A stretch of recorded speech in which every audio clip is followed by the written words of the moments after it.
What is up, people? What is up, people? What is up, people? It's your boy MM2K back again with a very special episode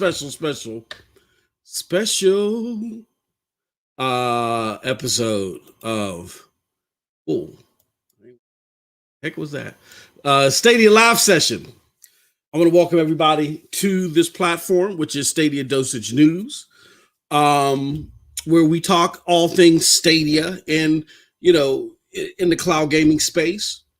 We had some very groundbreaking news, shocking news that hit the Stadia stratosphere yesterday in regards to SG&D or SG&E, I believe it is, purging its first-party efforts, its internal first-party efforts. That created a buzz in the internet all over the place. Everybody is absolutist in what this means, whether it's positive or negative. And that absolutist spirit is always a dangerous trend in our minds. We're a platform that prides ourselves on due diligence. Look, and I'm going to precurse this with some of this mumbo jumbo for the simple fact I want people to understand why I'm coming from where I'm coming from and why I say this armchair quarterbacking, which I know is reflexive for a lot of people. People want to feel like they know what they're talking about. People want to feel like that they're in tune to things.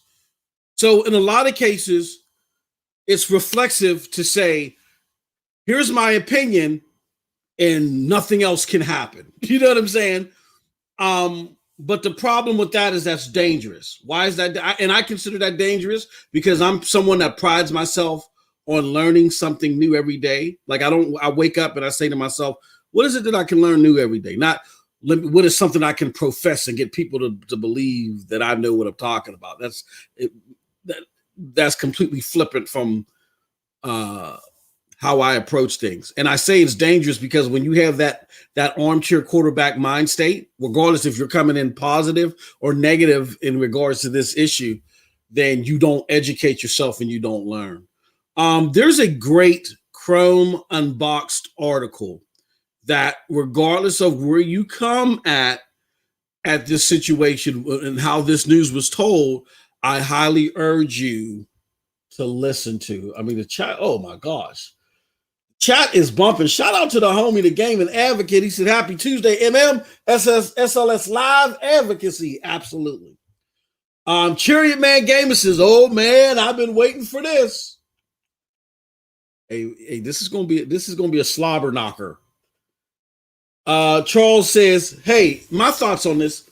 I think they'll bring the most asked for big games, flesh out with features, and make connections with other branches of Google, all out of the job opening with YouTube. Charles, I'm glad. If I could give you a pen, a magical pen, or if I had a gift card to give you, I'd give it to you. Because it's very poignant that you remembered that YouTube offering. See, there's a lot of people, and not here. Well, not here yet. I see this. I recognize all the faces here. Shout out to C Pro. Shout out to Victor. Victor says, I'm saying SG&G got sandbagged by the COVID-19 pandemic. Office shut down everywhere, and SG&G didn't have a chance. Bad timing. Victor, you know what? I really like that opinion. I really like that, and that echoes a lot of the things I've said since I've heard about this. I really do like that. I think that my opinion is very much aligned with that. So shout out to you for that one. Sean G in the house. I think Google should flood it with AAA from second and third party titles and indies while the fan base builds, because it isn't. Then in 5 years you'll see enough. Yes, another situation where yes, absolutely, I wholeheartedly concur. And I recognize all these faces. Thank you guys so much for the support. I do want to say this though. Outside of you guys and gals that are watching right now that are familiar with the platform, that know the facts, and that know what you're talking about and don't simply just want someone to concede that this is the end of Stadia, there are a lot of people that are like that. And they don't know the facts. I mean, shout out to my brothers, Broadband Bullies. We had a lot of fun last night. I had so much fun. I ain't been asleep. I've been up for 24 hours because I got to be up at 2. And by the time I got done, I couldn't go to sleep at enough time. I said, the hell with it. I might as well stay up. So I'm running on 24 hours of fuel. So after this, y'all know I got to pick up my wife. When I come back home, I might be out for the rest of the night. I might not be. We'll see. But I at least wanted an opportunity to talk directly with you all, to let you know what our thoughts are on this, the state of the platform because of this, and what do we think that Google needs to do better because of this. So I definitely want to get into all that. Do me a huge favor. Eric Gronberg said, is this channel run by one person? No, we got some great contributors. We got the homie. Well, there's been a couple that you guys don't know of that tinker some things behind the scenes. They don't want to be introduced, but that's all right. But the homie Project Storm does a lot of content that helps out on a lot of content here on this platform. Definitely look for Project Storm on YouTube. You can look in the description. His and Eddie Player One too. Eddie Player One, when he's available, on SSC Podcast. He just makes the show a million times better when he's there. So shout out to him. Check him out. Eddie's link to his platform and a link to Project Storm's platform is in the description below. But thank you for that question, Eric. Okay, so here's what I want to do real quick, my friends, before we get too deep into all of this stuff, is I want to let everybody know that we're live. And I want to address, what happened yesterday directly. I want to talk about, we're going to address what happened, what we feel it means, how we'll continue as a platform. We feel remiss as somebody that is or a group that is recognized within the platform. We feel remiss to address the armchair quarterbacking, the absolutist talk. Either way, we don't have enough information to do either. And last but not least, we're going to address Google. We're gonna have we're gonna pretend like Google, the entity, has morphed into one being, and we're gonna have a talk with Google. And you're gonna witness our heartfelt one-on-one or open letter to Google, whatever you want to call it, because there's a term, and I don't mean to offend anybody with this term, but we're talking Fortune 500 stuff. And I'm sure people at Google have heard this term before. Because my lineage is with a Fortune 500 company and people use it all the time. I hope I don't offend anybody. But because of how this information was cascaded, Google needs a coming to Jesus moment. And MM2K is going to give it to them today. And it's not going to be fun. I don't enjoy it. But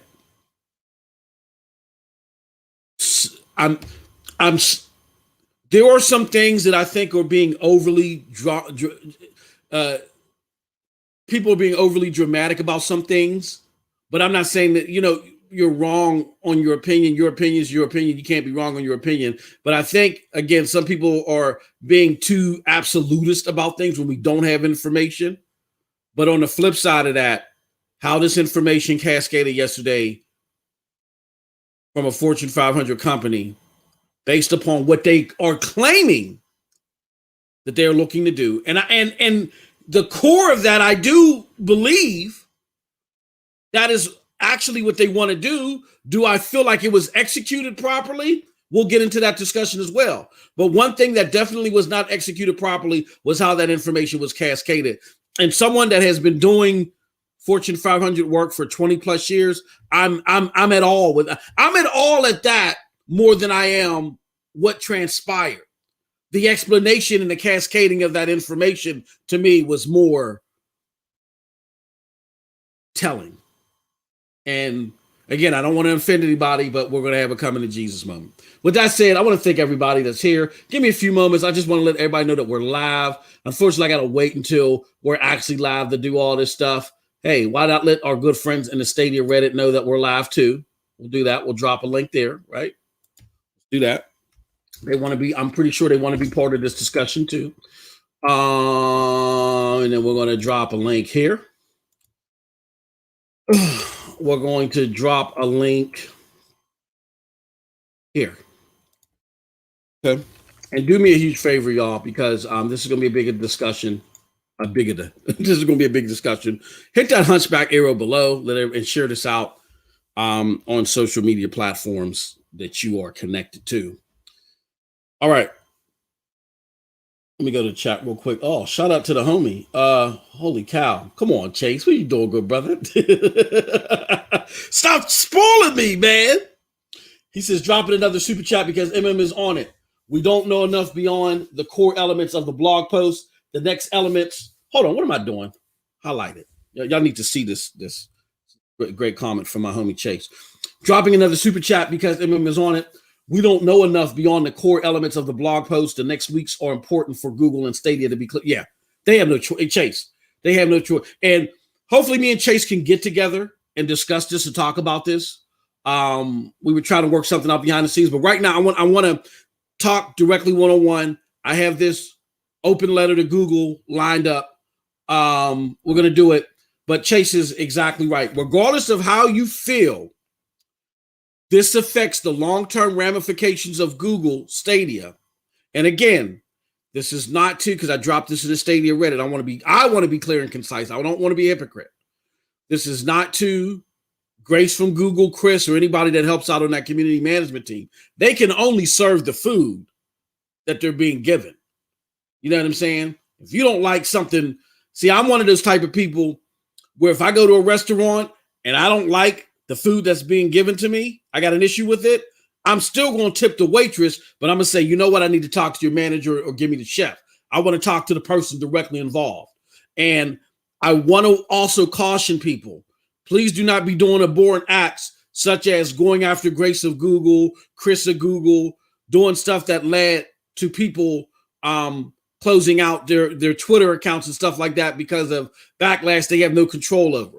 They have a job to do, which is serve the food that they have been given. They don't prepare the food, they just serve it. So please be mindful and respectful of that. So when I say there's going to be a coming to Jesus speech, I don't mean them. They are fantastic. They're great. And definitely they haven't been, I'm going to say this right now because there's a lot of truth that needs to be spoken. They haven't been given all of the resources I feel that they need to do with their job. And despite all that, they still do a fantastic job. So anybody that wants to direct any angst or any anger at them sharply, think twice. Be better than that and think twice. Not a good way to move forward. We need to talk to the decision makers at Google and Stadia for this one. Okay? All right. But great comment. Thank you so much for your support. Stadia now says, I'm just not sure anymore. After I got Shadow PC, I play that way more. I've been saying it for a year. Google better start getting the big games like Call of Duty. Show people you are not done. Yeah.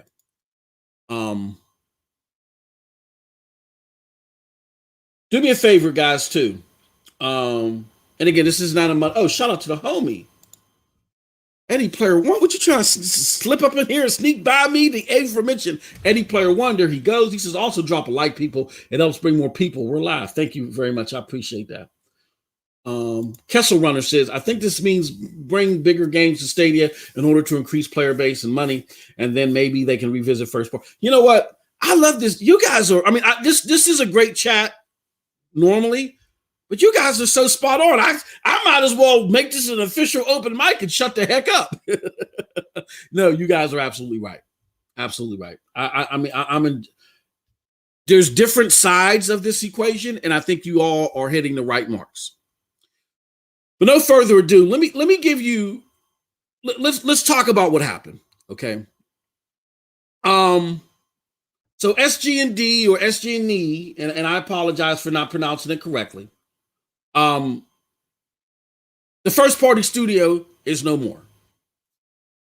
The R&D team is no more.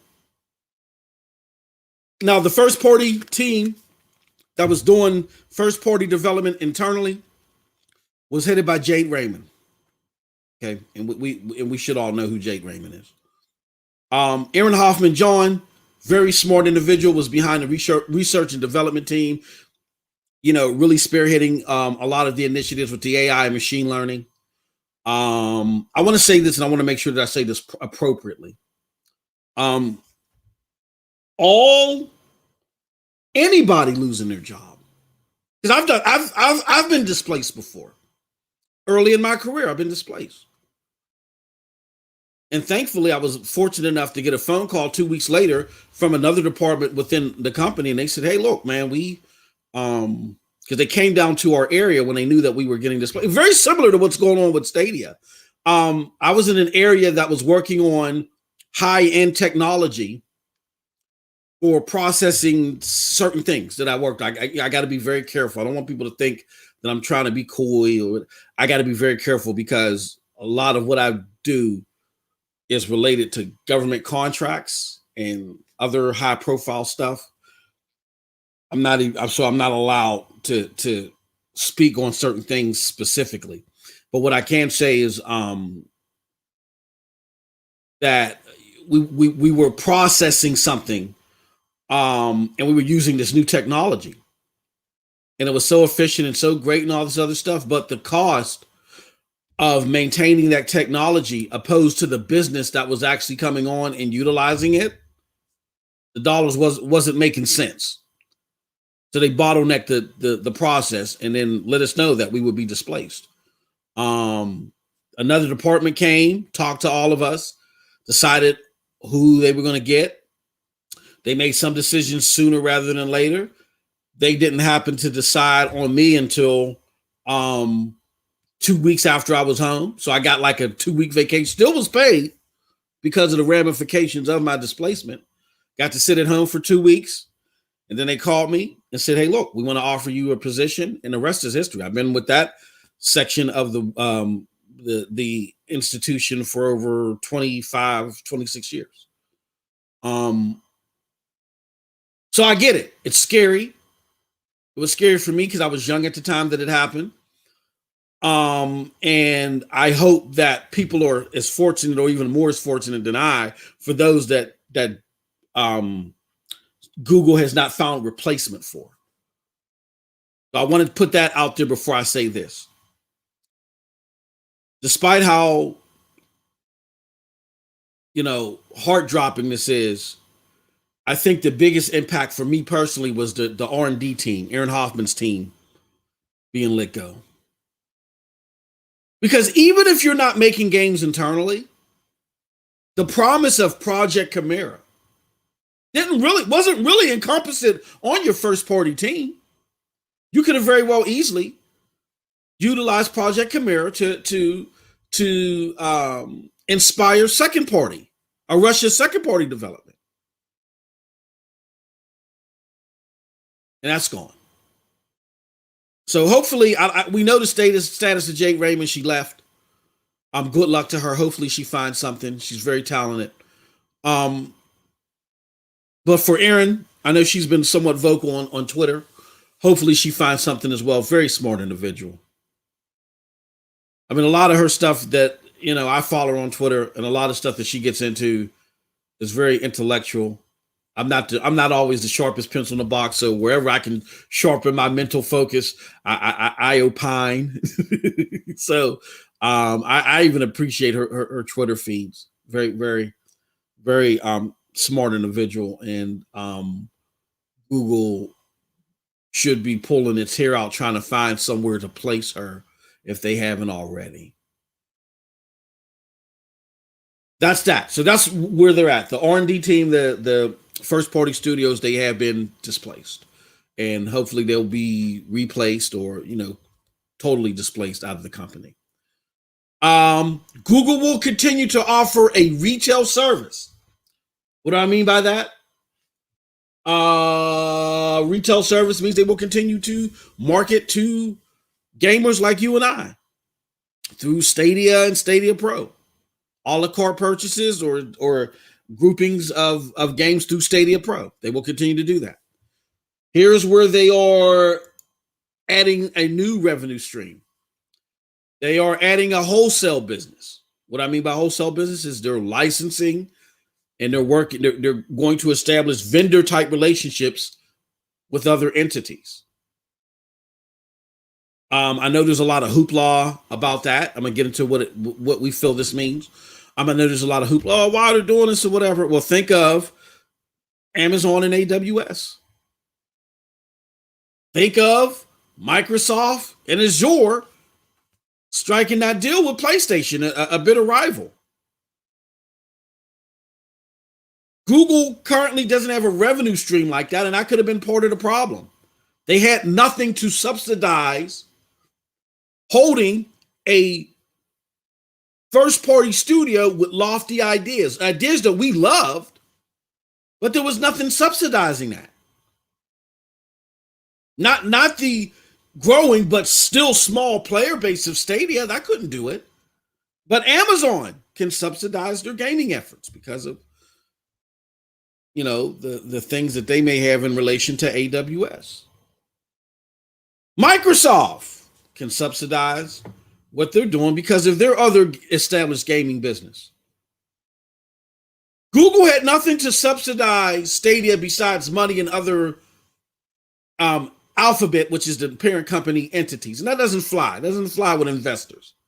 What within that same vicinity, that same pocket, corner of the business is subsidizing this thing that we're supposed to sit around and wait for in 5 years to produce something grand? And they had nothing like that. Maybe that should have been the goal from the start. But hindsight is 2020. So just to give you guys and gals an idea of what this wholesale business means, it doesn't mean people are beckoning it to automatically. And I'll put it like this: in the state that it was communicated,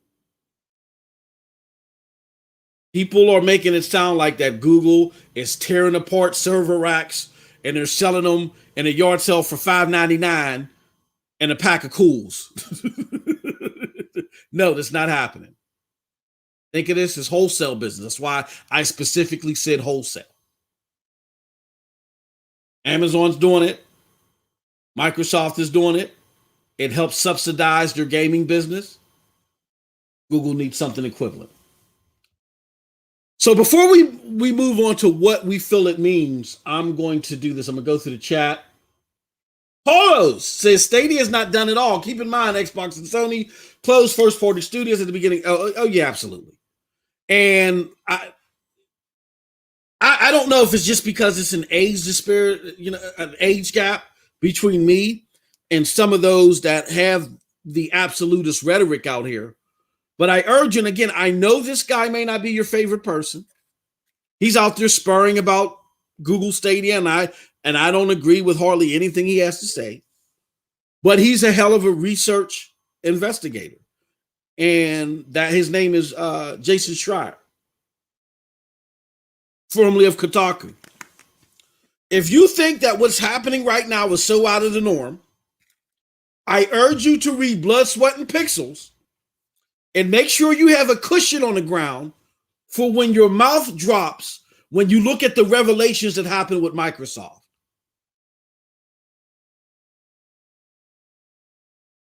This echoes louder because with the hardcore gaming community, they've been chanting for the last 13, 14 months every day that Stadia is dead, Stadia is dead, Stadia is dead. Then Cyberpunk 2077 drops with such critical acclaim. And I believe Cyberpunk 2077 is at the heart of this decision in many ways. And I'll connect the dots and I'll show you how. For those that are not aware, possibly, I'm gonna connect the dots and show you how. Phil Harrison and Jeesh and even Grace from Google, they're saying things. They're giving corporate responses, bullet points that really indicate to me that Cyberpunk and the things that happen with Cyberpunk is at the heart of maybe some of this decision making.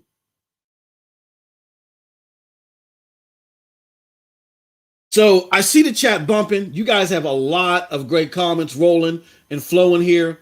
Do me a huge favor. Because I don't want to miss anything. This is great. This is fantastic as far as all of this stuff that I'm seeing here. It's hard to spotlight one thing here or there.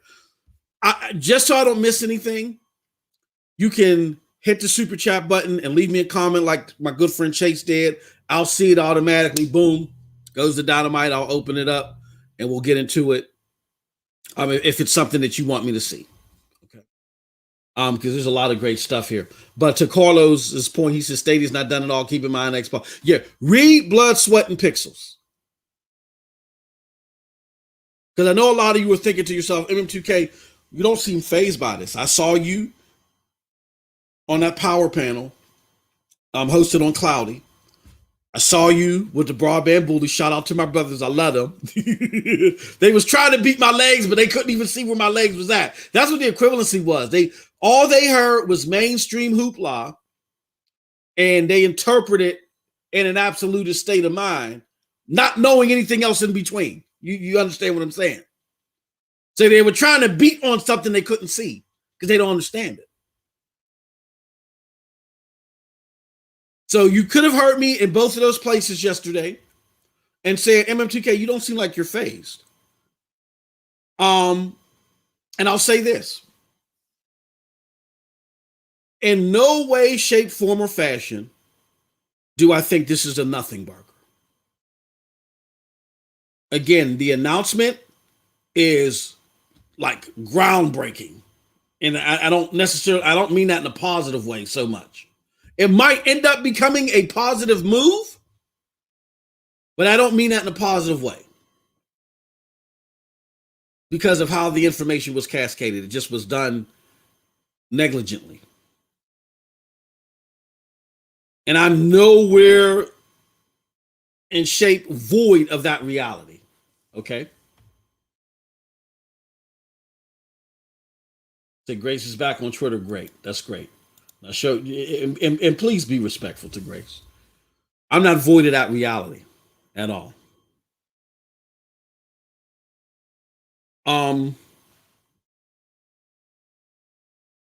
I think that there are, if you look at everything from 5,000 feet, I think there are some things that explain why they did what they did, exactly for the reasons that they're saying they want the outcome to be.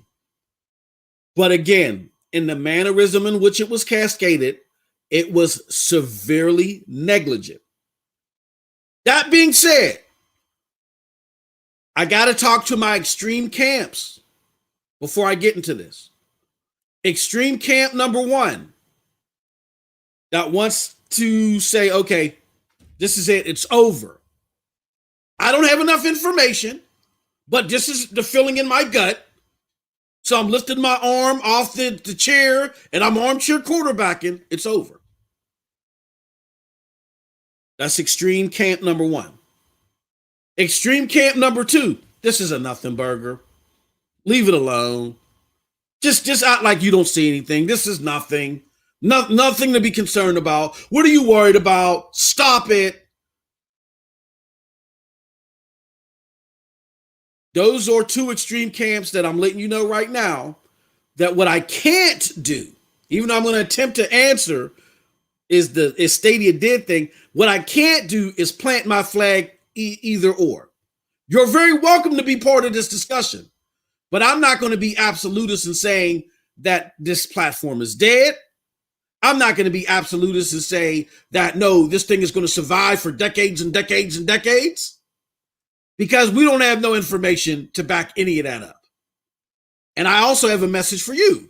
We also are going to have a coming to Jesus moment for my absolutists, because you're also walking into dangerous territory. And I foresee you stepping on something that when it explodes, you're going to be sitting there like, well, why? What happened?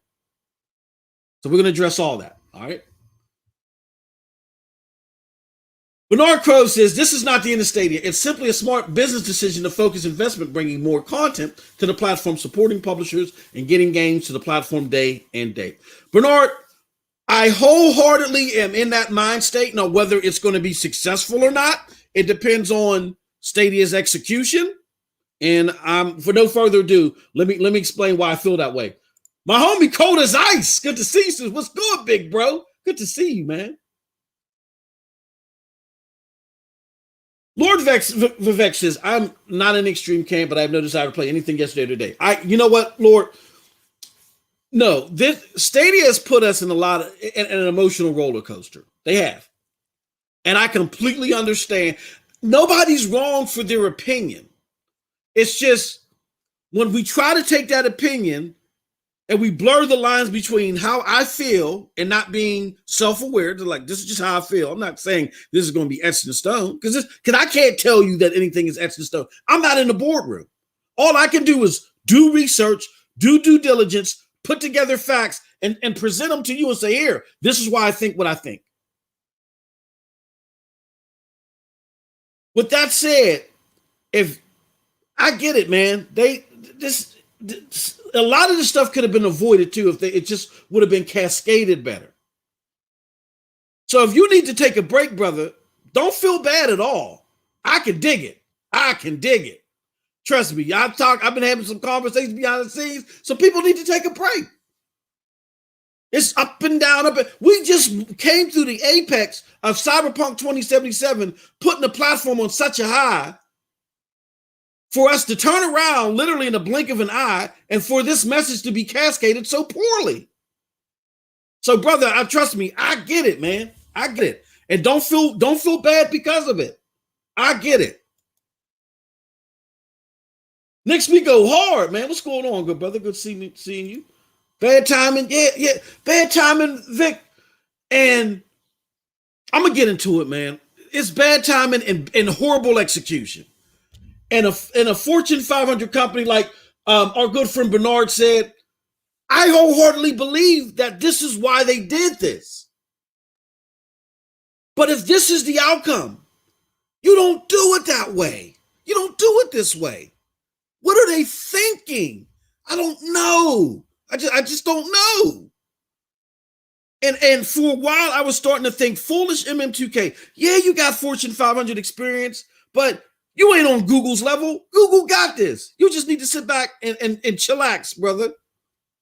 And then I see stuff like yesterday, and I'm like, no, no. I don't care what type of culture that you've embedded around yourself. At some time, you got to connect to the real world. And when you're bartering, when you got to come out of your own personal space and barter with the real world, like the saying goes, when you're in Rome, do as the Romans do. When you're communicating something like that, when the end result is what our good friend Bernard Crow has just illustrated right here, you don't do it like that. What were they thinking? But I won't get into it right now. I digress and I will continue on. Shout out to the homie Tommy Rocks 81. He says, Google does understand the effect of this moves, the plans behind it. That's the question. Big point. Yeah, like Vic. You know what I'm saying? Like, yes. That right there. It was too heartless, or that's the perception. And a wise person told me, which we all know this is business 101. I don't care what your culture is. I don't care that, when I walk through the doors of Google, they're over there to the left playing hacky sack and eating hot pockets and doing things that you normally wouldn't see in the corporate Fortune 500 world, but it works for them. When you're in Rome, when you get out of that building and you got to barter with the rest of the world that ain't playing the hacky sack and eating the hot pockets all over the tech floor, you got to do as the Romans do. And this came across so heartless. So heartless. I'm sorry, y'all. Okay. Vic, you keep distracting me. Vic, hit me with the truth. Stop it. All right. So let's talk a little bit. What we feel this means. You guys all said it though. So that makes my job easier here, trying to break it down. Simply put, maintaining the first-party studios, in hindsight, became too expensive for the company. we got to remember, Stadia didn't open the floodgates to developments into their own studio until GDC 2019. And I think that the operatus Mirandi was, we're going to offer this cool gaming thing. This thing is going to be cool. It's going to start off cool, and it's going to apex to something mind-blowing. So while it's still in its cool phase, we're going to get some people to play it, people to add and help build the AI, the machine learning. And participation is going to grow. And people are going to gradually, they're going to look at this thing positively, and they're going to say, oh, this is cool tech. This is great stuff. And man, and then it's going to cause a little buzz here and there, and the buzz is going to grow, and you're going to have this article saying, or this publication saying, ooh, Stadia is cool. Ooh, you know, this thing, it's not ready for prime time yet, but watch out for Stadia. This is what they thought was going to happen from the beginning.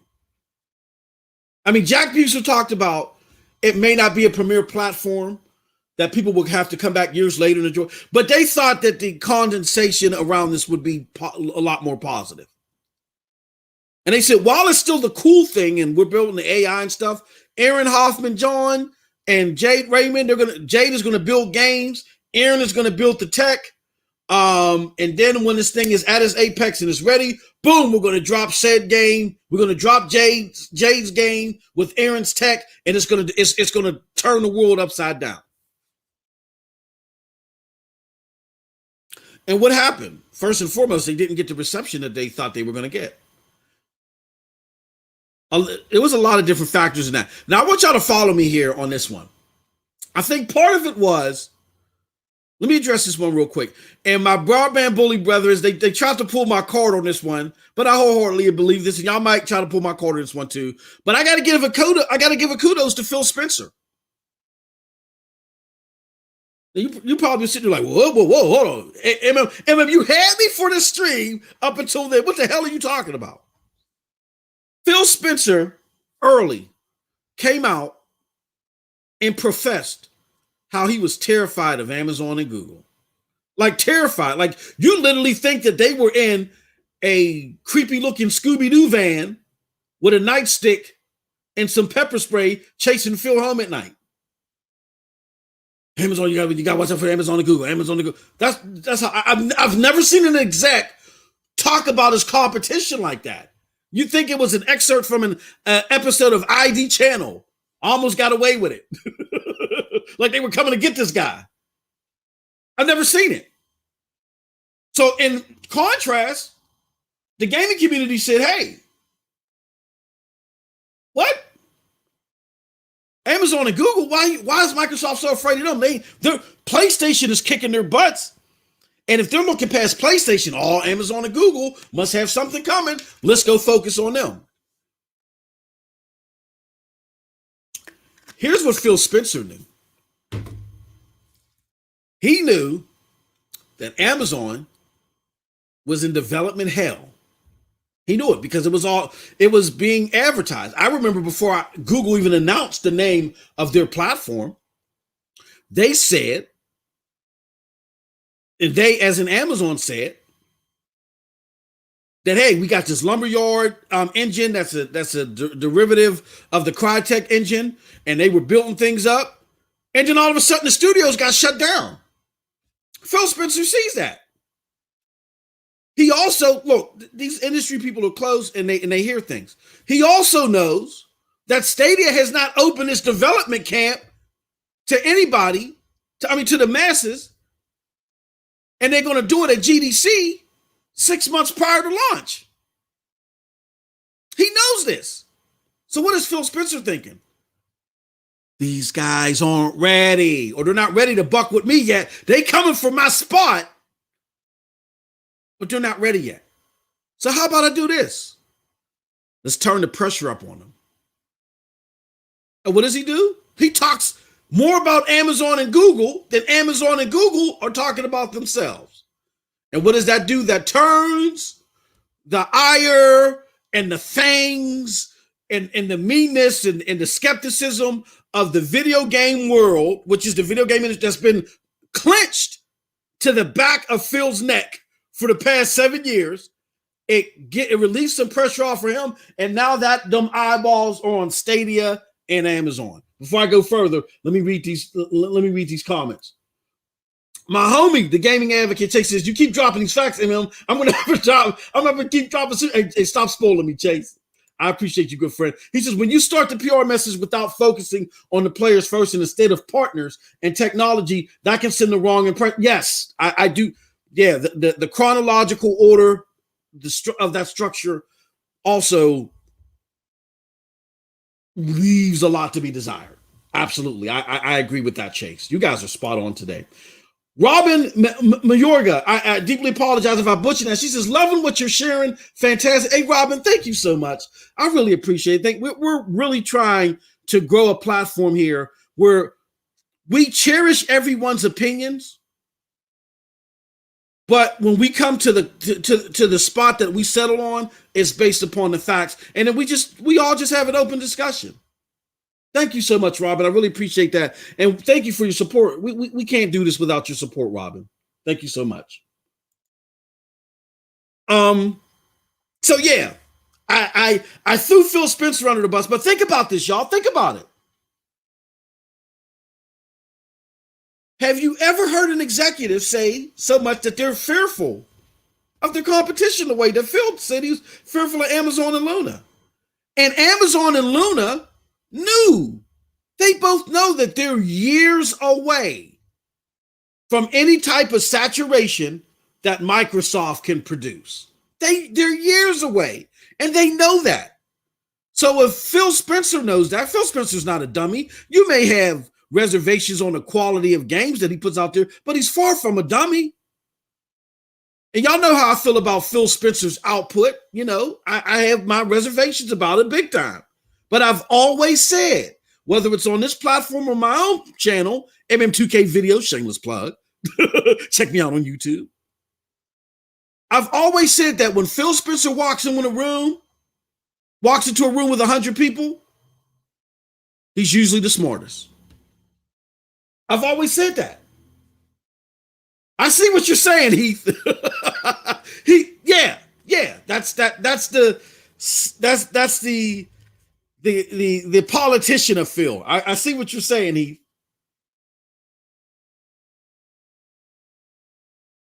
That being said, he knew they weren't ready.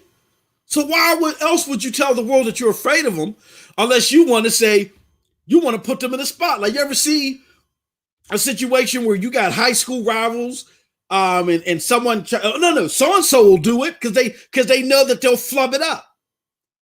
Oh yeah, so-and-so, give him the final shot because they want to see you fall on your face. And Microsoft knows that it takes years to gain the trust of the gaming community. You don't just come into gaming. I don't care how much money you got. You don't just come in the gaming community and overnight become a success. It takes years to get that trust. When Microsoft, as far as its output, I feel was its best, they still had to fight for their life with the Xbox 360 generation. They were running neck and neck in a lot of ways with PlayStation 3. Even when they were doing better output than they're doing now with the OG Xbox. They got walloped 150 million consoles to 24 million. Phil Spencer was there for all of that. So he knows how difficult, regardless of your war chest, how difficult it could be to garner mind share and get trust with the gaming populace. He knows that. So that's why, that was bear trap number one.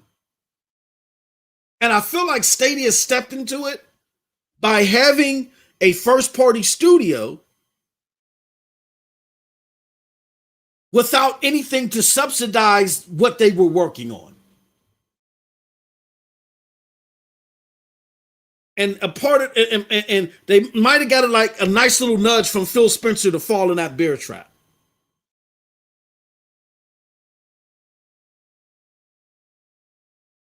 So it sounds like retail-wise, the fact of the matter is, and I see a lot of you guys and gals saying it in the chat, they're doubling down on getting more games over to the platform.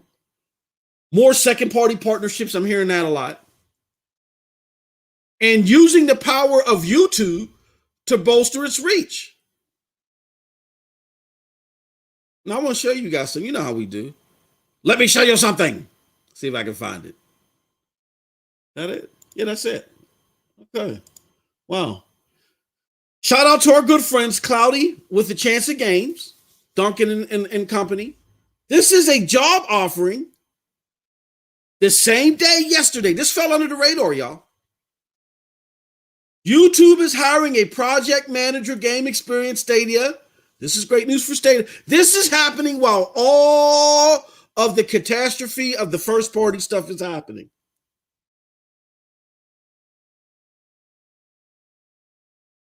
And it says this may look like a fairly bland job.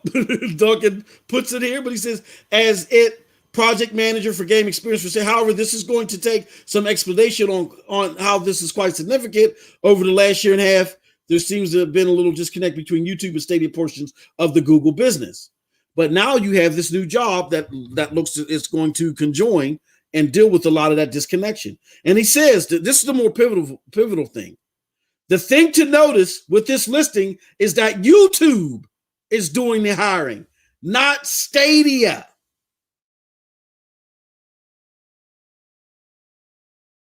So, again, you have a situation where Stadia has this first-party studios, but nothing to subsidize all this granular stuff that they're going to do. Something I was looking forward to. Then let's talk about the Cyberpunk 2077 piece. Then you have Cyberpunk 2077 that hits after you don't get the reception that you want and you're not getting the growth. I mean, you're getting growth. Don't get me wrong. This platform was seeing, I guess I can say it now. This platform was seeing increases in its engagement and saturation at over 1,000%. When they dropped the free tier, and really way more than that. Honestly, I got to be careful with the numbers there, but or I got to be careful reciting the numbers. But they were seeing engagements of over 1,000%. So this has crossed a good number of hands. It's fair to say, even though they didn't have a Halo in their back pocket, it's fair to say that there has been more engagement on Stadia overall. I'm not talking about accumulate or same time engagement or active user engagement at the same time, but accumulative. It's fair to say that there's way more engagement on Stadia than there was within the first year of the OG Xbox, and the OG Xbox had Halo.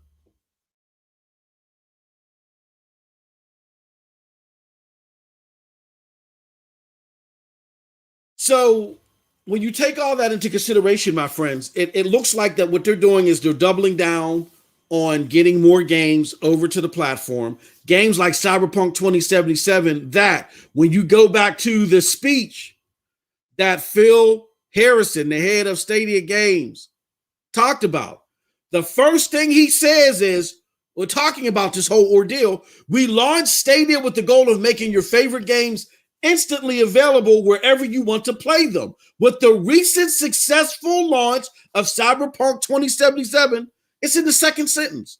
On Stadia gameplay on all types of devices, including iOS, growing your slate of YouTube integrations, it's clear that Stadia's technology has been proven and works at scale. Now, shout out to the homegirl, the aforementioned Grace from Google. This is what she said in the Stadia Discord upon the news. Hi, everyone. I completely understand your emotions surrounding the news, so I wanted to chime in with a couple more thoughts. Please note that Stadia.com, Stadia Pro, and your games aren't going anywhere. In fact, we'll keep bringing more games to the platform in Stadia Pro. We had an exciting launch with Cyberpunk 2077 back in December, and Stadia team is dedicated to bring even more titles to the platform. They keep bringing up Cyberpunk. They don't have the marketing rights to this game. Microsoft does. Why? Why do they keep bringing up Cyberpunk? Because it was a pivotal moment and Stadia realizing, look, our original goal was to just come up with this cool product, even though it was niche, get some people that got positive favoritism towards it, and it'll grow organically until Jade and Aaron and company are done with their projects, and then we're going to blow everyone's mind. It went from that to, oh my gosh, the hardcore reception is bad, so we're not going to get any good push on this that we want. Oh my goodness, COVID-19. Oh my goodness, a lot of our, look, let's be frank here. Orcs Must Die, Guilt, a lot of our other games aren't getting a serious push under this publication wing. But oh my God, look at Cyberpunk 2077. It sold our Stadia units out in brick and mortar at Best Buy. That's a big deal. I don't know if Best Buy is outside of the United States, but selling out Best Buy to the point to where you don't get more stock until the beginning of the year, this was phenomenal for them. So what happened was, in hindsight of that, it looks like, for an all intents and purposes, again, I don't want to speak in absolutist terms, but what it looks like for all intents and purposes is that Stadia saw those numbers, saw the trouble that they were running into as it relates to all of the issues that they were having that year pushing the product. And they said, look, this can no longer be a product with lofty ideas that's going to come to fruition really in 4 or 5 years. We're sitting on a gold mine right now. People really want to play their favorite games on the go, on their phone, whatever. We're looking at data that's showing this. We can no longer go to our investors that might be pressuring them for more numbers to see what Stadia's caught. We can't go to our investors and sit on this gold mine and tie up resources with our first party studios instead of investing in this gold mine that we're sitting on right now. Now, again, I'm not saying that it's okay that the teams got let go. I wish there was a better way that this all could have been handled as far as the execution of the plan. But when you look at all of the hurdles that the platform has had since launch, and then the biggest spark being Cyberpunk 2077, the one that they keep mentioning, it makes sense why they made this move. And again, when it comes to the wholesale side, the license of the tech is not like them doing a garage sale. It's equivalent to working with AWS, working with PlayStation, working with Azure servers, and them going about their business. Now Stadia gets to do the same thing and subsidize these efforts to get more games on here.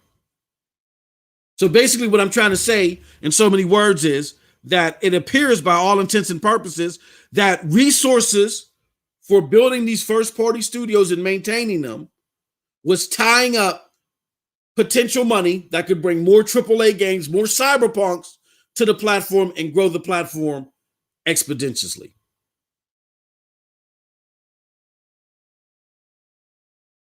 Now, here's something else that I see here about Tommy Rocks. Google could have just bought Ubisoft, case fixed. Now, here's why I believe I feel that what this all means, and I feel that they are actually trying to do a pivot for the long term. And if you're looking for where I got that excerpt from Grace from Google, is from this excellent article from Chrome Unboxed. Reads, Stadia Games and Entertainment is shutting down, but Google Stadia is alive and well. Excellent article. And it rehashed on all the sentiments that I felt before even reading it. I urge everybody to read it. Chrome Unboxed, shout out to them. Now, to answer Tommy Rocks' question, what the displacement of the first party team, what this doesn't mean is that what Tommy is proposing, not necessarily with Ubisoft, but with any studio in general, is not out of the picture. Now, bear with me, hang with me here, follow me here. Here's why. Whenever you displace a team, and I know this from experience, unfortunately, whenever you displace a team, you can't sit there and say, okay, I'm displacing John Doe in the hopes that we'll replace John in about a month or so with the new initiative. You're not allowed to do that. You can get sued. Now, so that's why it's not totally off the keister that they might revisit first party studios again. But you hear a lot of armchair and quarterback, oh no, if they displaced them, they're never coming back again. No, you can't say, well, we'll revisit in the future. You can't do that. You can get sued for that. Those in the Fortune 500 world that it may have had managerial experience, that have had to, unfortunately, have those conversations with people, understand what I'm talking about. So it's not off the table that in the future, Google can do some first-party efforts again, but I doubt that they will. What I see happening is something in a scenario that Tommy Rocks brings up. Now, keep this in mind, folks. Brad Sams of the Paul Thurrott think tank, very smart think tank. Paul Thurrott is a Windows expert, but he also works with Twit Network on different things. They're just a smart group of analysts and research and investigators and reporters on all things tech. Brad Sams is known when he gives these talks about things that are happening behind the scenes. He's usually right. Matter of fact, I don't know of a time when he was wrong. Excuse me. Brad Sams says that Microsoft, Google, and Amazon are looking to make acquisitions. Now, the aforementioned Microsoft, they've set the precedent for why a Google and an Amazon can't just be sitting on studios forever with them losing money. That's what Microsoft used to do way back in the day, and they got away with it because Microsoft was in it for the fight for the living room. What is the fight for the living room? It was an initiative that was spearheaded by Steve Ballmer and Bill Gates himself, the man himself, because they were afraid of PlayStation with its PlayStation 2 and more poignantly, the PlayStation 3 becoming these smart machines that went beyond gaming and took over your living room. Why? Because Microsoft wanted to take over your living room at the time with Windows and their lineup of products. So therefore, the Xbox idea was pitched to them and they created Xbox. And as great as those games were, as that experience was with the OG Xbox and the 360, the first generation, they lost $4 billion. The second generation, they lost $6 billion. And with the second generation, with the 360 generation, the infamous red ring of death, where they knew they were launching a product with a 60% failure rate, but they knew that if they got out there first and they got to 10 million first, they won the generation. That's all they cared about. They wanted to stop Sony's dominance towards taking over the living room, and they were going to do it at all costs. It's a great story to talk about, give you a couple of giggles. It can't happen no more. The same company under Phil Spencer and Satya Nadella, more notably because of Satya Nadella, they're a fiscally lean running machine. And I can say whatever I want about their output. They make them some money. They bank some coin over there at Microsoft right now. In a year where Sony had its most acclaimed lineup in its history, 2018, it's reported that Sony made $16 billion. In that same time frame where Microsoft had its lowest ratings for its exclusive content, guess how much money Microsoft made? $10 billion. Sony looked at that. They scratched their head. They said, hold on. We got all this critically acclaimed content. How in the hell Did they make 10 billion to our 16 billion? Oh, hell no. We got to make some changes. Out goes the old regime, in comes Jim Ryan. Sean Layton gets Jazzy Jeff off the porch. They send Yoshida to the basement to go open the mail and check on indie games. Ryan and his selected crew, they're now running PlayStation because they're more in the mindset of a Phil Spencer when it comes to the financials of the business. They're lean, mean operating machines. This is the precedent that Microsoft has created. And because that precedent has been set, the market responds. When you don't follow that precedent, if Google's sitting on these studios, they got nothing to subsidize them and they're not producing anything that's generating any revenue, not a good look.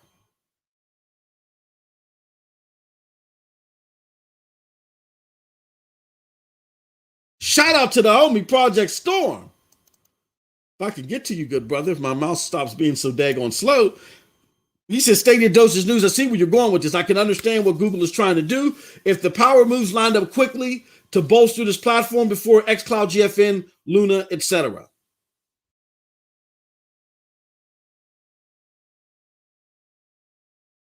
So yeah, these are not the days. I was having this conversation with my good brother Z. He said, well, why don't they just pull out some money? They pull out some money. And I said, Z, pull out money for what? What are they going to buy? Tell me what they're going to buy. Because here's what's going to happen in that conversation. Hey, look, we got $200 million. That game that was coming out, put it on our platform. I don't know about that. Because by me not putting it on the PlayStation platform at launch, I'm missing out on $300 million. Do you have $300 million to give me on top of that $200 million? No, we don't.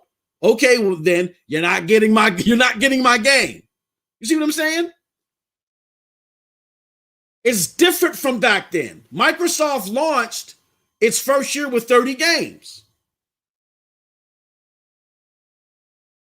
Games, the price to make games, along with the price of inflation, it's well beyond that.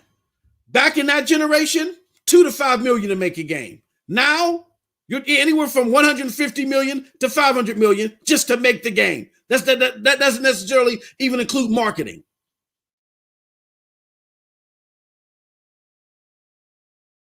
The cost of making the game and inflation are not parallel.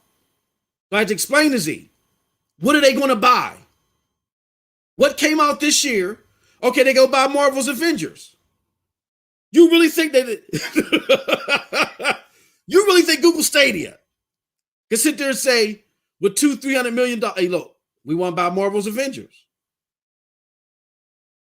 Okay, do you know how big this game could potentially be?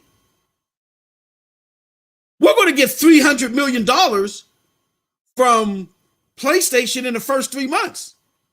You're telling us to keep it off of PlayStation for a year? Oh, you're crazy. Bye.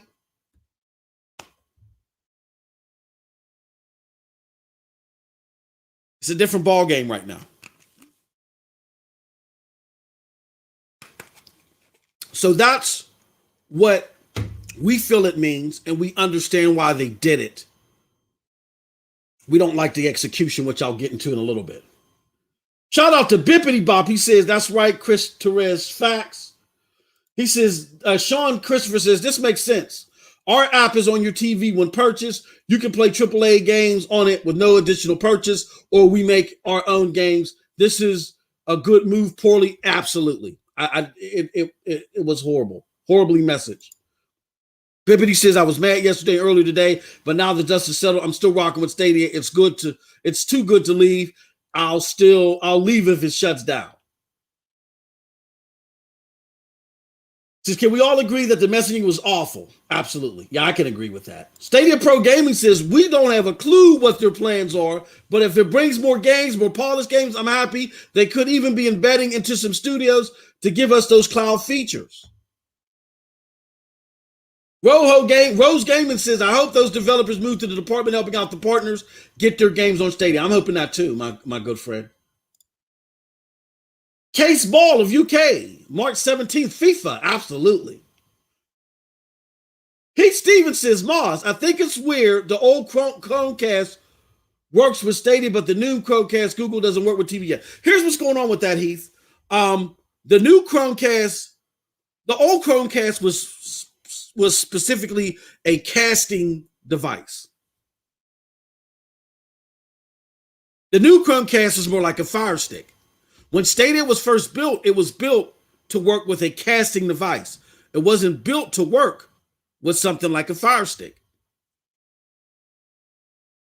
So they got to realign the product and do it up and get it to work with something like that. That's why the new Chromecast is a completely different set. And shout out to Robin. She's the guy that bounced work meeting. Nice hanging out with y'all. Thank you so much, Robin. Thank you so much. Appreciate it. All right. Says Control costs $30 million to make. You don't have to swing for The Last of Us 2. So if you look at Control is a great example. So you look at Control, which I'm not sure if there's an equivalent to Control this year in 2020. But if you look at Control,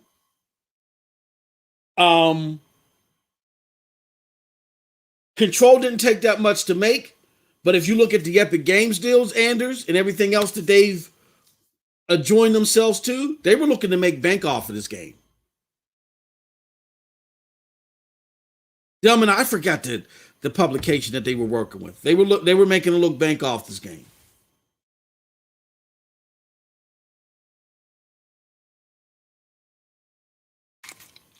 So Google Stadia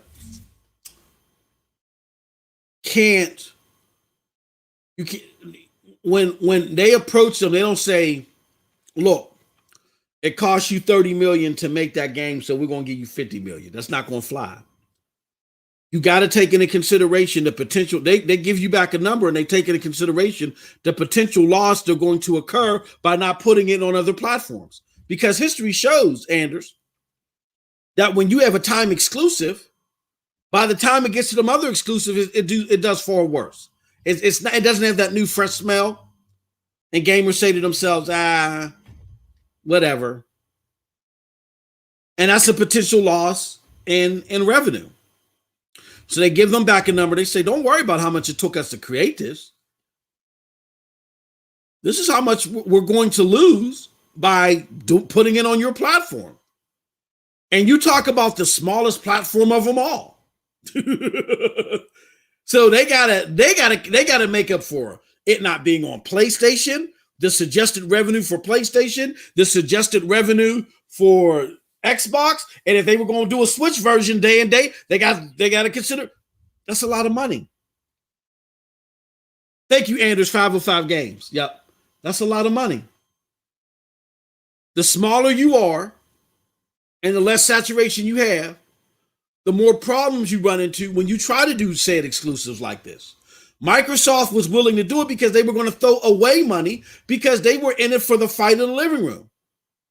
They were fiscally irresponsible with how they handled the Xbox those first two generations.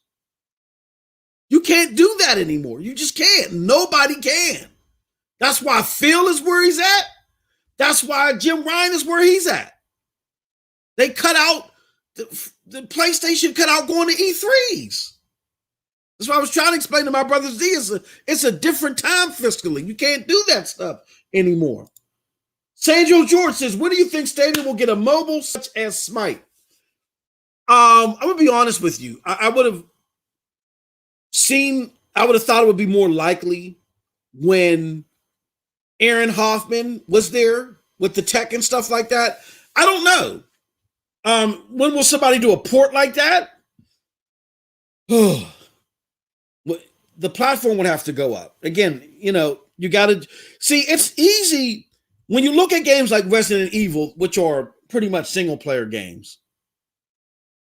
It's easy to throw 10 million at them and say, if you got the time, please port this game over. It's a single player game. But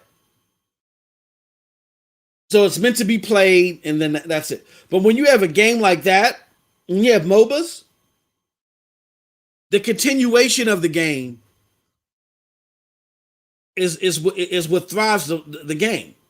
And there just isn't enough on the platform right now to justify it. That's why Cyberpunk 2077 was the perfect game to put on here and to help bolster the platform. It's a single player game. But multiplayer games at first are going to struggle. And in those games, or any service-based game, they're going to have to justify diverting resources for a platform that doesn't have the user base that's really going to profit them that much, if at all, while during COVID, and while they could be putting those resources on other platforms where they could be profited a lot more. So it's something to take into consideration. Because the reason Stadia may not get games on the same day as everyone else is that they have game studios and the budget is not there for buying games the same day. Yeah.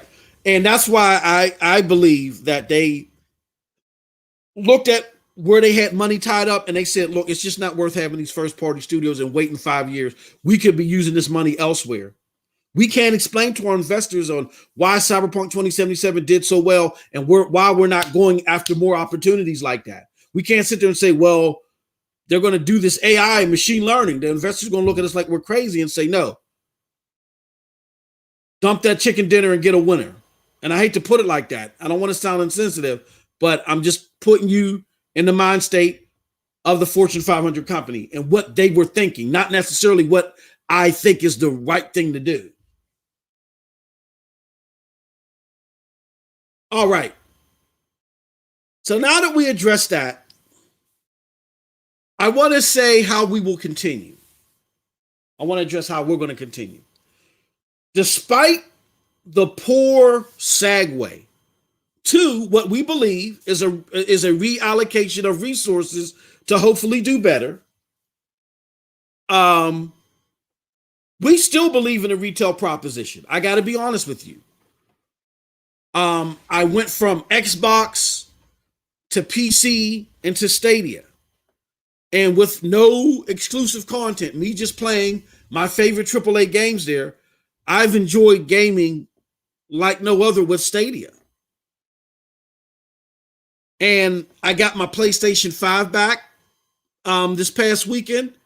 Tried downloading Godfall and Days Gone, and sitting there waiting for downloads just ain't me anymore. I can't do it. I was so frustrated, and I went to Twitter and people, oh, you're trying to look like the premier Stadia fan. No, stop it. It ain't that serious. I'm not a 13-year-old in my mom's basement trying to get points on Graham or Facebook. I was frustrated. My keyboard was right in front of me, and I expressed my frustration. I just can't do it anymore. So yeah, like Bippity Bob said earlier in the chat, I'm not going anywhere until they shut these doors. Can I tell you that they're not shutting the doors? No, I can't tell you that they're not. But do I believe that this is a precursor to them shutting the doors? I don't believe that. But I'm not going to be an absolutist and tell you, oh, for sure, it's this way. I'm not going to do that.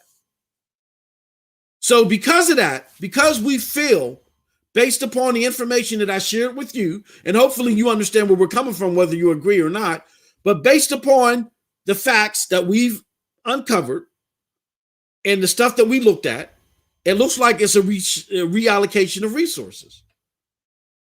Because of that, we feel that we can continue as an industry term, BAU, business as usual. We're going to keep going strong with the Stadia Dosage, the Stadia Dailies, platforms like this. We're going to keep doing the open mics, everything. Me and Storm still going to do SSC podcast. We're going to do SML, his channel here, his channel here, his channel everywhere. We're going to keep doing the daggone thing. We're going to do it. But I will tell you this. Because of the poor way that this news was cascaded, it's caused a lot of doubt. And I understand so. And what I can't do, what I won't do, because The biggest thing for this platform is not misleading the unsuspecting gamer. Just because I have an inclination to something, I'm not going to talk about it like it's absolute. What I can't do and what I won't do is I won't sit there and say, oh, you have nothing to worry about. I don't know. I don't know that. But you know who does? Google. So now it's time for my coming to Jesus moment with Google. Bear with me. Before I get into this, I'm going to go to the chat. My homie Project Storm says, believe we are going to keep bringing it. Absolutely. My brother Carlos says, for real, my wife tried her GTX fried. Oh, wow. Playing Ark. And I'm like, I don't have to worry about frying anything except eggs. Oh, yeah. Speaking of Ark, Ark is supposed, I guess, and we haven't heard anything else, but I guess Ark is still coming, right? Zero Games for Me said, great. Case Ball says, by March this year, 3 of the 4 biggest selling AAAs will be on Stadia. Yes.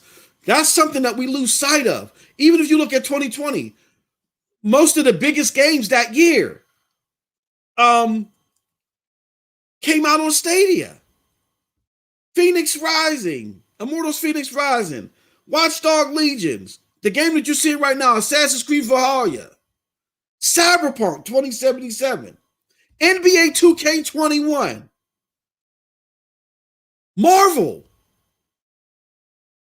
Even though, you know, that kind of like flip-flopped a little bit. Doom Eternal. Basically, the majority of the biggest games of 2020 came out on Stadia. Yes, would it have been nice to see all of them and the biggest 2 titles? Like a Fortnite or a Call of Duty or a Roku? Yes, it would have been nice. But volume-wise, the biggest AAA games of 2020 for the most part dropped on the platform. And they got more games coming in 2021. So you're going to see more of that in 2021. Project Storm says, wait a minute. Wrong Yeezy is back rocking with us? Where you see Wrong Yeezy at? Oh, Wrong Yeezy, what's going on, brother? Y'all funny. Oh, that's funny. That's what's up. Shout out to Wrong Yeezy. Now it's time for my coming to Jesus speech to Google. Google, take it from somebody who, again, I'm not doubting your acumen on doing what you do well. You're a multi-billion, multi-trillion dollar company. You have influenced the industry in ways that the history books will be talking about for decades and decades and hundreds of years. We know who you are. And because we know who you are, this makes this all the more disappointing and the more gut-wrenching to have to say to you. This was an awful way to communicate this to your gamer base, if this truly is a rebranding, which we believe it is. We believe it is. Despite my enthusiasm for Stadia, I always say I cannot carry a multi-trillion dollar company on my back. I can only speak to the accurate depiction of the product, and that's why I'm enthused. Google has to fix this step right now. The step that they take and just looking flippant.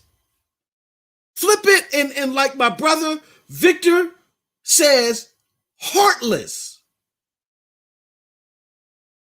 in your approach to this. Now look, what I'm referring to, I'm not referring to the displacement of your first party team.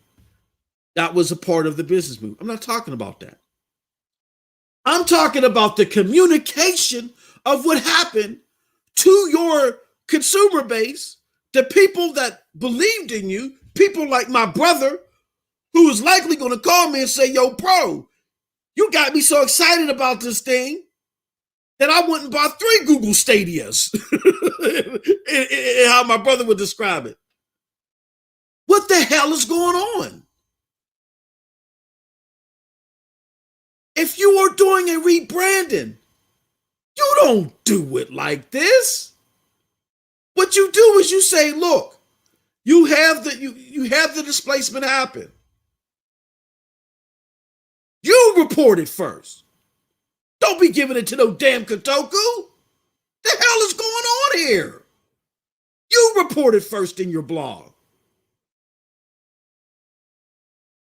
And then you cap it off with, as disappointing to see, the original plan towards the first party lineup not working out the way that we anticipated. We are optimistic on what the future brings. We have a lot more to go over and a lot more detail soon. So definitely stay tuned, and thank you all for your support and your understanding during this transition. We are working to the best of our ability to make Stadia the platform that we've always promised that it would be. I just came up with that. This is not written anywhere.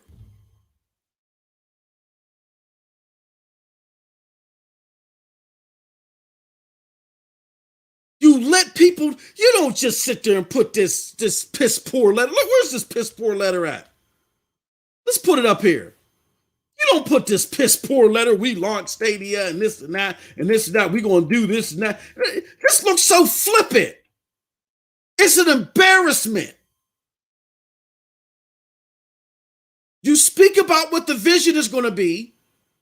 You touch on at least why you had to do what you had to do, and you let people know that, hey, we understand how difficult this might be to digest. Therefore, we're going to be a lot more quote unquote client facing with you later. Just give us some time, and we got a lot of stuff that we're going to detail to get back your trust and your faith, because we know it's going to be rocky for the moment.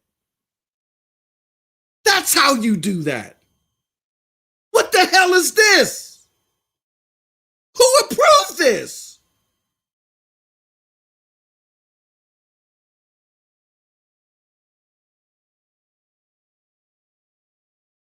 With this piss poor approach to something as earth-shattering as this, that you could have managed so much better, you single-handedly lost all of the momentum that you gained in 4 months and 5 minutes, the time that it took to read this stinker of an article, or stinker of a keyword, or whatever the hell you call it. 4 months of work down the tubes in 5 minutes. So if you want to do this right, Google, listen to me now. This rebrand requires a toss of that grassroots Kim Kardashian meme style where you're hiding in the bushes and you pop out every lunar year type of communication. Throw that out the window. You must humble yourselves, and you have to admit that the way that you handled things yesterday, you fumbled it, and you fumbled our trust. And you must speak in clear and adamant terms how you plan to get it back. A, in a client-facing manner, meaning Phil Harrison ain't sitting behind Mozilla or whatever, sending a Dear John letter that he's putting on somebody's banister. No, somebody needs to be in the video. B, explain to us what this new vision is in more detail. And C, break down that vision. Tell each target demo, your casual gamer and your tech enthusiast that Phil Harrison talked to at the launch of this thing. Or if there's a new demographic that you're reaching for that's replacing another one or is being added or whatever the case may be, break it down for all of them. tell each target demo how these moves will better their experience with the product.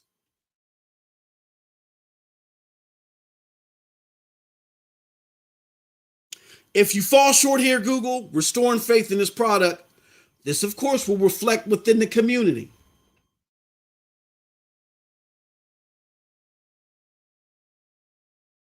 If they can restore that faith in the product, though, then Stadia definitely has a bright future. But you gotta right this wrong that you did yesterday.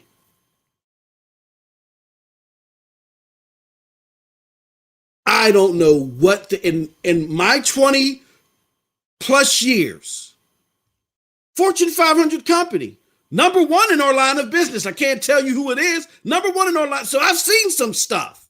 I've had to go to court for this company, multi-million-dollar lawsuits. I'm speaking enough. I ain't gonna say nothing else. I have never seen anything so detached from your core audience if you're looking to rebrand. This was horrible.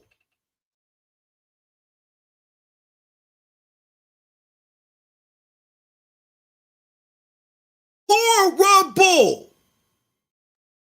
And I'm sorry, Mr. Phil Harrison. From one businessman to another businessman, as much as I put you on a pedestal, because you deserve to, for your past accolades, for being one of the original members of PlayStation, for helping usher in that product and making it so great, for discovering Naughty Dog. A lot of you don't know this. Phil Harrison, his direct reports, discovered Naughty Dog when they were working for Universal and signed them to Sony. He's responsible for that. And then starting your own mobile venture and being highly successful in that, to where you really didn't even have to come back and do this. You could have retired and been fine. So I know you're probably gritting your teeth if you do get a whiff of this and you're like, this damn bird did the rest. But I got to be blunt here. This was abhorrent. And I don't know if this direction came from you or came from above you. But if Google is serious about connecting to this demographic, they got to better understand them. And I know you have a better understanding than this letter portrays. So again, either you weren't thinking straight and you approve this, or you got powers to be that are restricting the knowledge and the lineage that you have to know that you have to do better than this. So pass the message to whoever you got to pass it to. This was unsatisfactory. It was a board and it was unacceptable.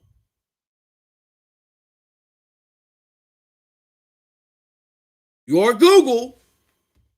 Therefore, we expect nothing less than better than this. That's all I got to say on that. Let me go to the chat. Immortal Black says, MM2K speaking facts. Monkey Boy says, 9 out of 10 people don't even know what Stadia is. That's the problem. And great point, Monkey Boy. That might be the saving grace. But every time they get exposure to it, except for Cyberpunk 2077, every time it creeps out of the 5% ethos, it's usually something negative. And we're trying to stop that. We're trying to stop Google from doing this roller coaster of engagement. Like they gotta do better than this. So that's the Monkey Boy. Actually, that's the saving grace. That despite this, you might still have 9 out of 10 people, maybe 8 out of 10 people, because everybody's reporting on this. So maybe 8 out of 10 people still don't know what it is, which is still great. Maybe they'll be familiarized with Stadia. Maybe they'll get it together, especially on this front. They'll get it together, and these type of faux pas will be history. Hopefully, that could be the only saving grace. Phil Harrison sucks and needs to go. I need to hire. No, I don't think Phil Harrison sucks. I think one or two things happen. Phil Harrison is not.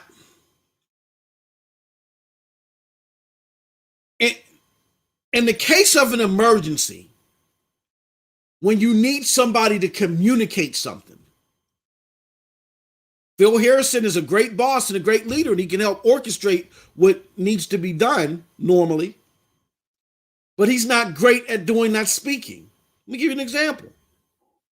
I have an assistant, a lead. You know, my expertise as my leads manager is to plan out our day. But when something happens and our team is upset about something, I usually let my lead handle it. Why? Because my lead is a very effective communicator. She is awesome.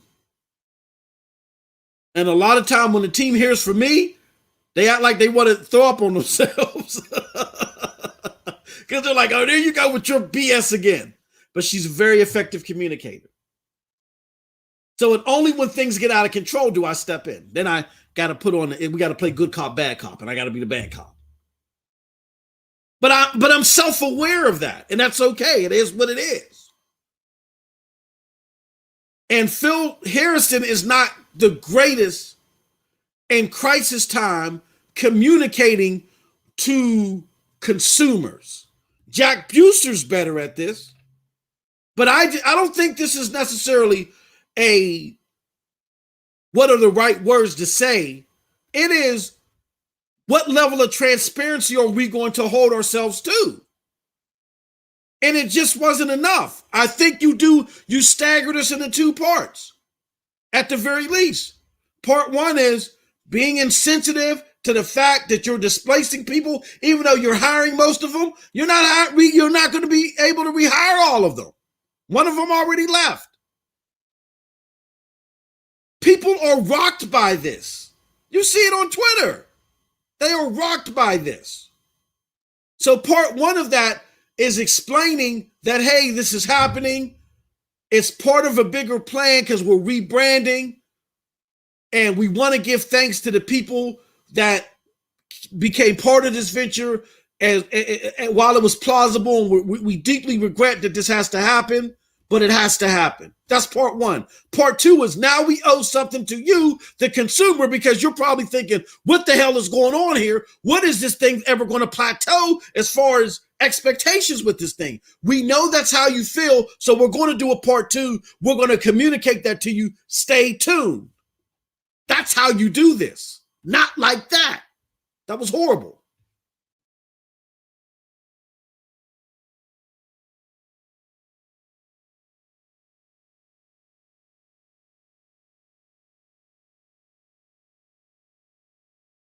That could have helped us too, Motoko X. I'm shocked they didn't list hundreds of games coming this year and may have softened the bad stuff.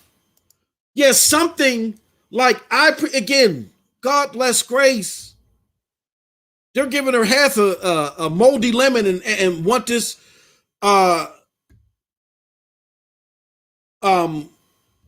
very friendly, great at what she does, and they want this individual to make the tastiest glass of lemonade. And she's doing her best. She's just not getting what she needs.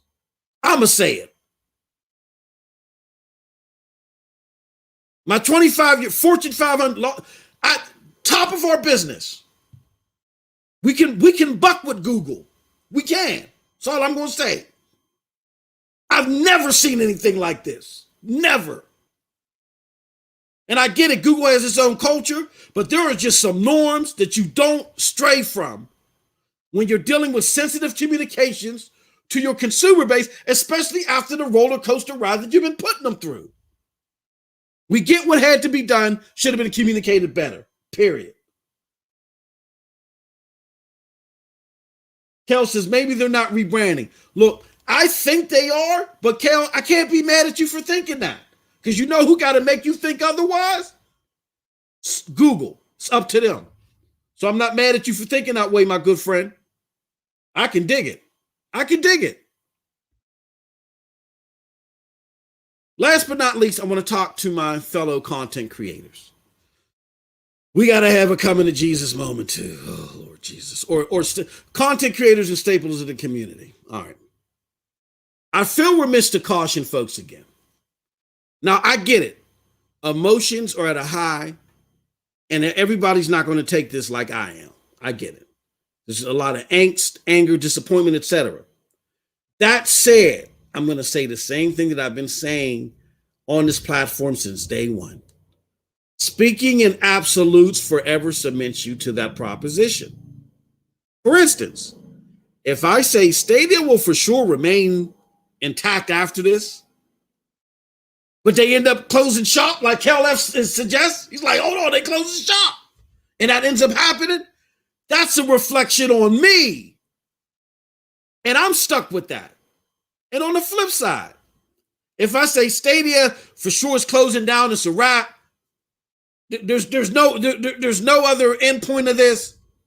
Forget about it. And then they end up doing a complete turnaround. That also is a stench that you can't remove. So be mindful of this. If your absolutes turn to egg on the face, that is not so easy to swipe away. This is a great community. It is. I feel it's the best community in gaming. But they are not kind to absolutist rhetoric. After this emotional roller coaster, there will be no coming back. Armchair quarterbacking a end result and being way off. Again, you can't be wrong for your opinions. I think, I feel, I believe, but the talking absolutes like this, it just rings different. When you hear it, it just hits you different. Like, how do you know that? And it's going to have long-term ramifications. So, A, if you guarantee survival and you're off, be ready for the backlash. And B, if you guarantee that this is it, it's over, it's a wrap, and there is a turnaround, expect to be ignored and exiled from the minds of the people within the community who, again, are not kind, especially right now, to absolutist rhetoric. As a wise person told me, tell you, decisions have consequences, period. And that's all I got to say on the matter, y'all.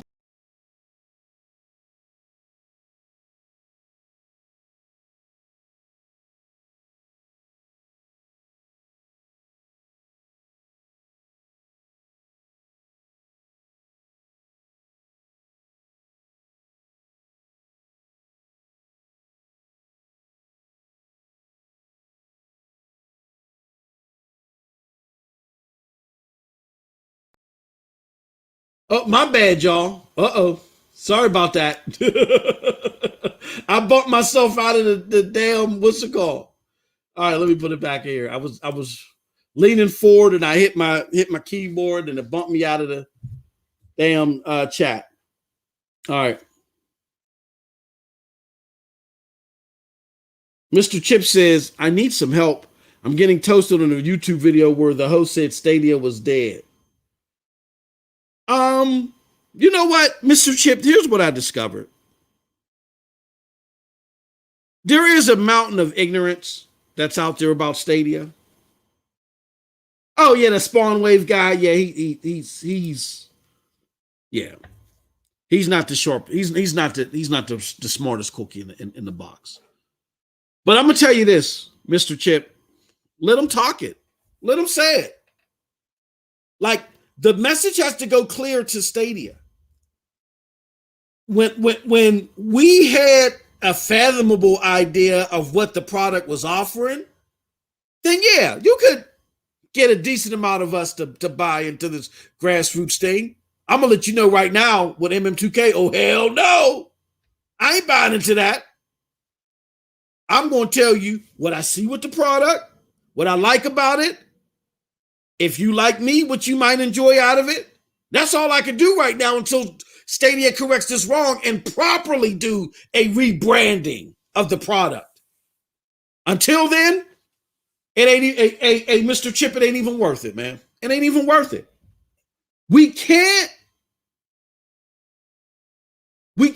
be more forthright and more positive than Google themselves at this point. They got to lead the charge.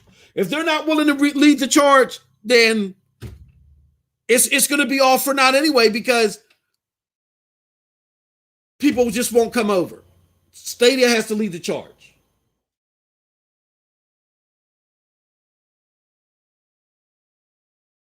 Bibbidi Bob says, what do you think Project Hellstorm could be? We know it's not a first party game now, maybe a bunch of games. I do think that you know what, Bibbidi? I don't know. Does this change Project Hellstorm? We'll see the next APK update. We'll see.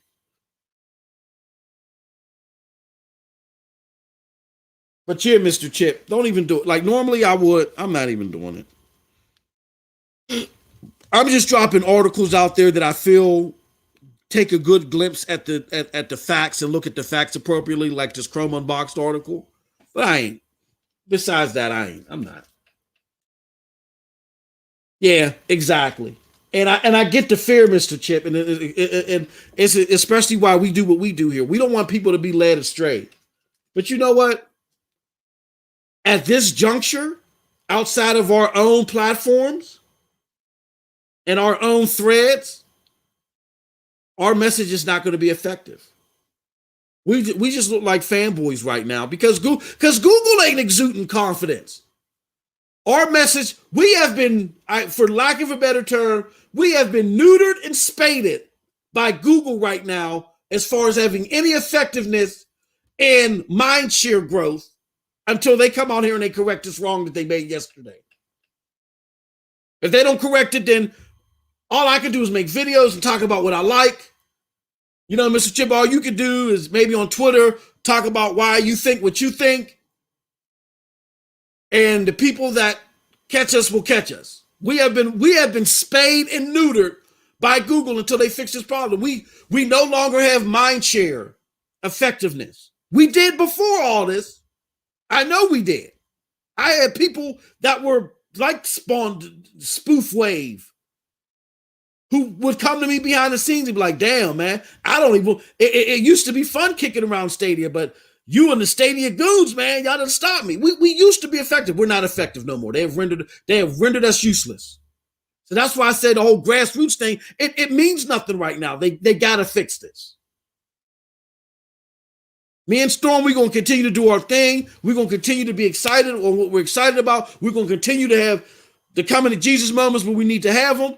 But as far as us going back and forth, I can't do it. I can't do it.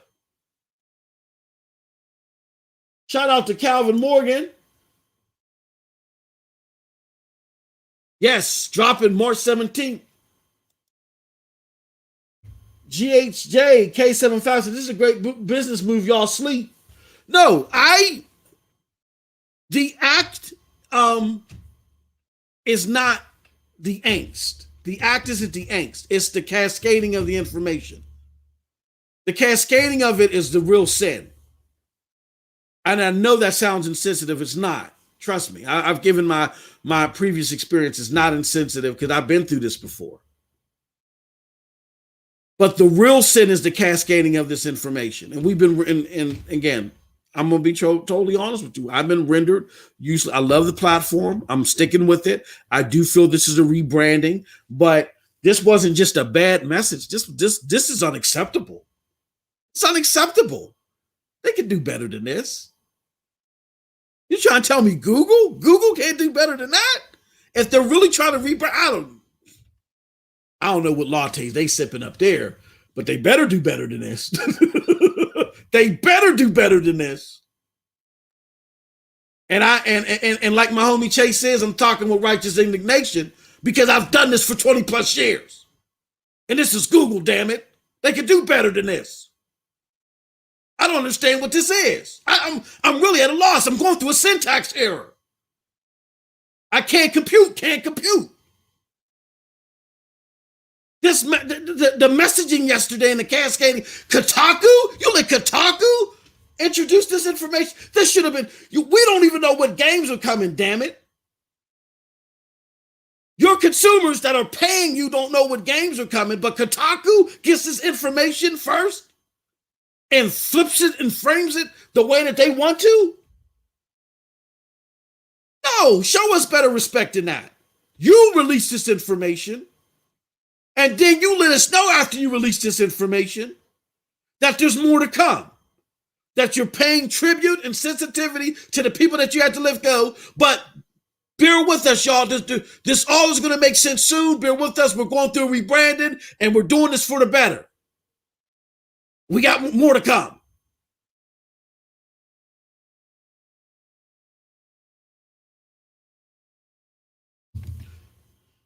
Deputy, here's my fear, and I'm going to say it right now. And I felt this way in a long time, but I got to say it right now. We got to keep it jiggy. And I was being cordial and not saying this, but this is a platform for the people. It just happens to be a platform for the people that likes Google Stadia. But first and foremost, we're a platform for the people. I hate to say this, Bippity, but I don't think getting a new GM of Stadia is going to be the answer. I'm not 100% sure this is all on Phil Harrison. I think this is just I get this flippant aura from Google, period, about this. And I know Google is having some problems. When you listen to tech podcasts, when they talk about all of Google's competition, oh, this company's doing great. Google's having a rocky time. I get that they got groundbreaking or record-breaking lawsuits and problems in Australia. They got a whole bunch of stuff going on. I get it. But this flippant attitude towards paying customers and your communication is unacceptable. And I know I'm very animated. I know I'm being very colorful about this. So what? It's unacceptable. Just based off the experience that I have, this is unacceptable. Again, y'all, I'm going through a syntax error. I got to pick up my wife. I can't compute this. What the hell was this? If I stay on much longer, that's all you're going to hear. What the hell is this? I can't compute. Sorry, y'all. So again, to summarize everything so we're abundantly clear, and thank you guys so much for your participation and your patience with me. We understand what the news is. First-party teams are gone. The research and development team is gone. Teams hosted by Aaron Hoffman, John J. Raymond. Google is going to continue to retail service, but then they're extending their wholesale business. Why? Because just maintaining those first-party studios, they did it out of turn. It sounds like they did it without a clear plan to preserve those teams while they were building. Got COVID, the iffy year that Google is having. Then the fact that they're sitting on what's a newfound, I don't know why it's newfound, but a newfound land, gold mine of getting these AAA games over here day and date. It just seemed like a no-brainer to them to do what they had to do. We're going to continue to report on the platform because based upon our inclination of that's what they're doing, and that's what this is. This isn't a precursor to them shutting down. We feel that this is truly a rebrand. StadiaDosage is going to be business as usual, but our confidence in this product is determined on Google and Stadia's future actions. So if you notice the difference in that enthusiasm level, that's why. We believe in it, but we got to look out for the gamer first. We got to look out for the gamer. And if Google if they're not protruding confidence, we're not going to sit there and do it for them. We feel remiss to talk to our fellow content creators, whether what side of the pendulum you're on. Don't talk in absolutes. That's going to be a stench that sticks with you and you won't be able to shake. But last but certainly not least, Google, the way that you handled this yesterday, even though we understand why you had to do it, the way that you handled the communication of it was abhorrent, and you need to fix it ASAP. We can't fix it for you. We can make videos about why we like the platform, why we feel that certain aspects are promising, but we're not going to oversell this if you aren't, if you're not expelling confidence, period. And that's it from your boy. Shout out to the homie Amonor with the $10. He says it's extremely disappointing what Google is doing with Stadia, but it's all about the money, and Stadia wasn't making money. I don't want to. Yeah, it's disappointing to see the first party studios go. It is. But if there's a clear-cut choice, then I understand why they did it. I just don't like how they communicated. Honestly, Jade leaving is a good thing. She doesn't know how to. Oh, golly. I don't know about that. Nick Gay says, and Microsoft just became profitable in 2020. We have ever heard this kind of investment from Google. I think I kind of agree with that. I agree with that. All right, people. Thank you so much for your participation. Hold on, let me say, this is a good comment. Microsoft runs with a loss for years, but I don't believe this is a matter of economics. I think the problem is disrespectful way that Google. Yes. Thank you, Nick. Y'all get it. Y'all get it. Y'all have been fantastic. Y'all have been fantastic. You know what I'm going to do? I'm going to see if I can find a program where I just play y'all responses. And Nick says, Microsoft runs out of law. I'm going to find a digitizer, right? Get a T-Pay digitizer and just play your responses. I'm going to sit back. Y'all were on fire today. On fire. Round of applause to you. You get it. You get it. Now we got it. Now we need Google to show that they get it. That's it. That's all we're asking for. With that said, I want to thank you guys and gals so much. Thank you so much for your support. I love you all. We can't do this without you. StadiaDosage is still rocking, baby. You'll see me and Storm here tomorrow. We might have a special guest. I don't know. We might have to shake some things up. We'll talk to y'all about it. I got a video dropping at 4:15, which is a summary of this for those that don't want to sit through the whole 2 hours. With that said, I got to go pick up my wife. Love you all. Thank you so much for the support. Have a wonderful gaming day. Peace.